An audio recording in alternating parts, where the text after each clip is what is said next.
সালাতের বাইরেও এইটা, সালাতে আসলেও এইটা। ভাই তার নামাজ হয়ে যাবে, তার সালাত হয়ে যাবে, তার অতিরিক্ত পোশাক নাই। কিন্তু আপনার আমার তো কিছু দায়িত্ব আছে। কোরআনে আল্লাহ বলছেন, আল-আখিল্লাউ ইয়াওমাইযিন বা'দুহুম লিবা'দিন আদুউন ইল্লাল মুত্তাকিন। কিয়ামতের দিন মুত্তাকিন ছাড়া সবাই আপনার আমার শত্রু হবে। যেহেতু মুত্তাকিন ছাড়া সবাই শত্রু হবে, তাহলে বন্ধু বানাইবার চেষ্টা করবো কাদেরকে? মুত্তাকিনদেরকে। কিছু খাওয়াইলে মদ কর গাঁজা করিয়ে না, মুত্তাকিনরে খাওয়ান। কিছু দিবেন, মদ কর গাঁজা কর জিনা করে না, মুত্তাকিনকে দেন। তারপর সমাজের মধ্যে অনেক নোংরা জায়গা আছে, এগুলো দেওয়ার জন্য আল্লাহ আপনাকে সম্পদ দেয় নাই। আপনি মসজিদে দেন, মাদ্রাসায় দেন, তারপরে হাসপাতাল, দাতব্য যে প্রতিষ্ঠানগুলো আছে যেইগুলো দ্বারা মানুষের উপকার হয়, ওই সমস্ত জায়গাতে দেন।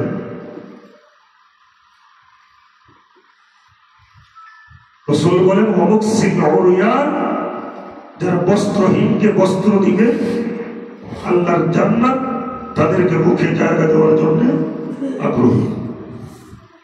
আজকে রাত্রে আমরা এই আমলটাও করি ইনশাআল্লাহ। একজনটাই দেই না, অভ্যাস করব।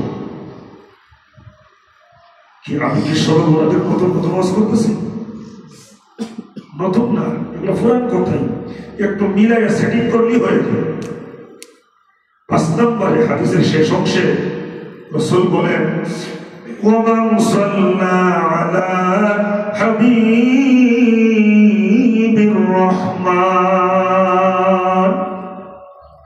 যেই ব্যক্তি রাসূলের সামনে দরুদ শরীফ পাঠ করবে, আল্লাহর জান্নাত দরুদ পাঠকারীকে তার বুকে জায়গা দেওয়ার জন্য আগ্রহী। সুবহানাল্লাহ।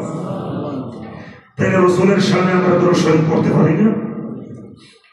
শোনেন, দরুদের একটা ফজিলত। আল্লাহ রাসূল বলেন, ইন্না আওলান নাসি বি ইয়াউমাল কিয়ামাতি আকসারুহুম আলাইয়া সালাহ, যেই ব্যক্তি আমার উপরে যত বেশি করে দরুদ শরীফ পাঠ করবে, কিয়ামতের দিন ওই ব্যক্তি আমার কাছে সুপারিশের জন্য তত বেশি দাবিদার হয়ে যাবে।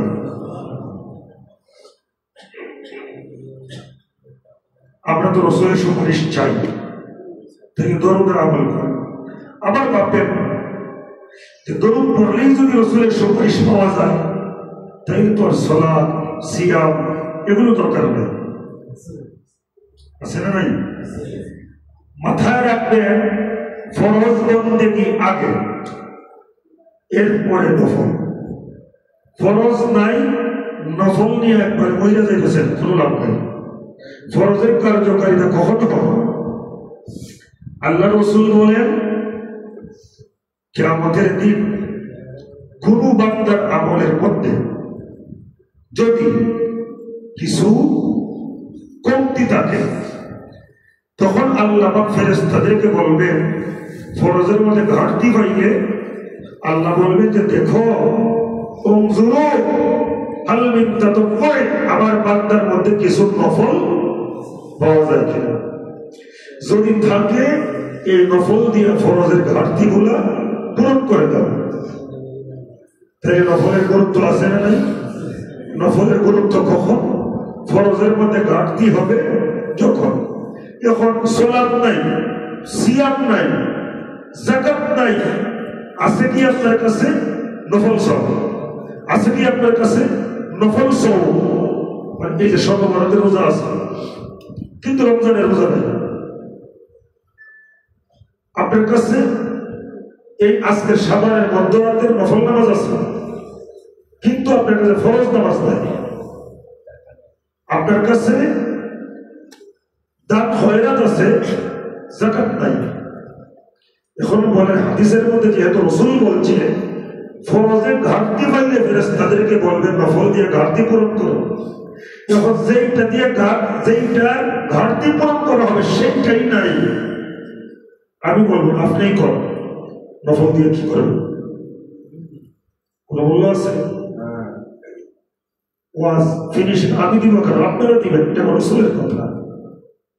যদি ফরজ থাকে এরপরে যদি নফলের অধিকারী হন, নূর আলা নূর।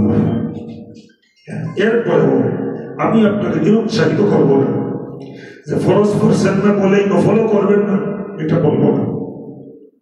আমরা দোয়া করি নফলের বরকতে যেন আল্লাহ আমাদেরকে ফরজের দিকে অগ্রসর হওয়ার তৌফিক দেন। ব্যাপারটা কেমন হয়েছে জানেন? একটা মজার কথা বলি। কালকে রাতে আমার সাথে মাহফিল একজন ফিরিসাব ছিল।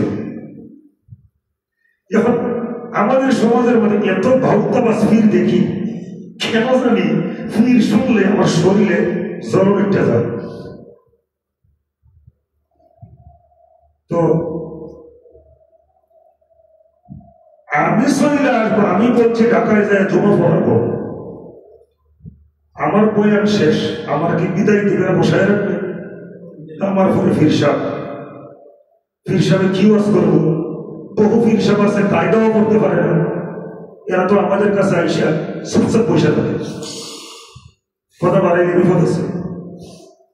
ফিরসাব আমি নিজেও দোয়া চাইলাম, আমার লাগে দোয়া করেন, আমি যাই। আমার বসায় রাখে বিশাল মাদ্রাসা, ভোলা বাংলা বাজার।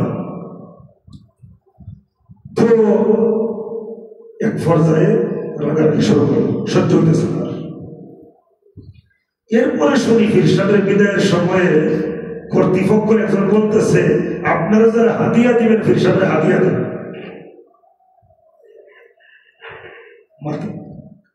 মাথায় রাখেন, আমার চিল্লা চিল্লির পরে 1 ঘন্টা পর আইসা যখন সমানে প্রিন্সিপাল সহ সবাই ধমকাইতে শুরু করলো, আমার ভালো লাগতেছে, অতিষ্ঠ হয়ে গেল।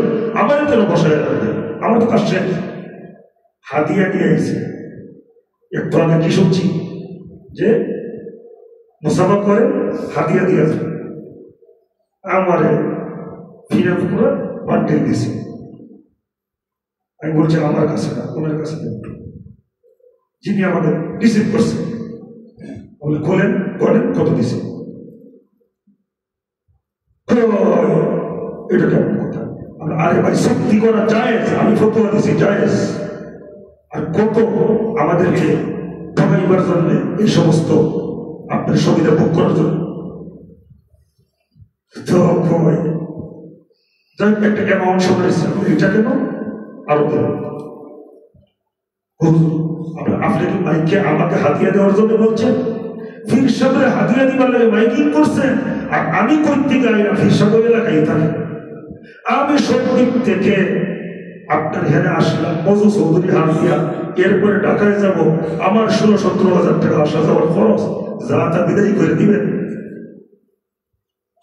কথাটা বুঝছেন কিনা?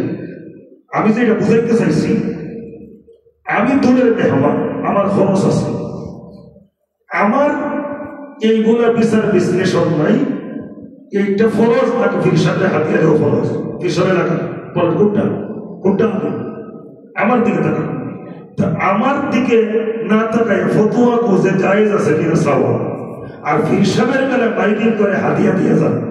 এই হচ্ছে আজকে আমাদের সমাজ। সম্মানিত ভাইরা, আসুন ইনসাফকারী হই, ইনসাফকে প্রতিষ্ঠা করি। আল্লাহ কোরআনে বলছে, ওয়া আকিমুল ওয়াজনা বিল কিসতি ওয়া লা তুখসিরুল মিজান ইন্নাল্লাহা ইয়া'মুরুকুম আন তু'আদ্দুল আমানাতি ইলা আহলিহা। আমানতদারিতে কতটুকু রক্ষা করছেন আল্লাহ জিজ্ঞেস করবেন। আল্লাহ বলছেন ইনসাফ প্রতিষ্ঠা করছেন, যেমন ওয়া আকিমুস সালাতা, যেমন ওয়া আকিমুল ওয়াজনা, তেমন কি নাম ভাই? সালাতের জন্য আল্লাহ বলছে আকিমু, প্রতিষ্ঠা করো, ও আকিমুল ওয়াজনা, এটার জন্য আকিমু বলা হয়েছে, প্রতিষ্ঠা করো। সম্মানিত ভাইরা, আমরা ইনসাফকারী হই। এই ইনসাফ না করি, আল্লাহ নিজে ইনসাফকারী, ইনসাফকে পছন্দ করে। আল্লাহ নিজে সুন্দর, সুন্দরকে পছন্দ করে। আল্লাহ নিজে সুন্দর, এজন্য সুন্দর আমল দেখতে চান। যার জন্য আল্লাহ বলছেন লিয়াবলুয়াকুম আইয়ুকুম আহসানু আমালা, আমি তোমাদের সুন্দর আমল দেখতে চাই।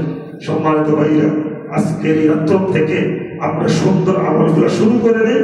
অব্যাহত থাকুক আমাদের মৃত্যু পর্যন্ত। কি বলেন? আমি